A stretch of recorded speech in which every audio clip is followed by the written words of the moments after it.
بنحط الحمص في الكبة طبعا على حسب الكمية اللي عندنا. بنحط معاه الطحينة، هحط دول وبعد كده اشوف محتاج تاني ولا لأ. بنحط عصير ليمون وبنحط توم،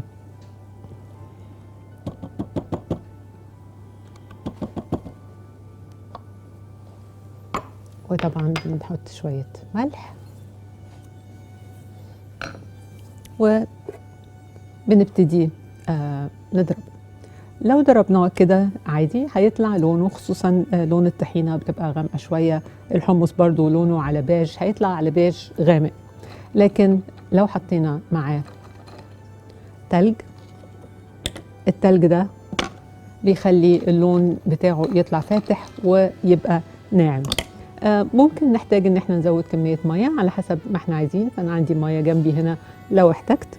لكن طبعا التلج لما بيسيح مع الخفق بيدينا نسبة مية، فهنشوف بس لو هنحتاج مية زيادة، طحينة زيادة، ليمون زيادة، على حسب. لكن الفكرة مش في وصفة الحمص، الفكرة في التلج اللي بنضربه مع الحمص عشان يخلي لونه فاتح ويطلع ناعم وحلو.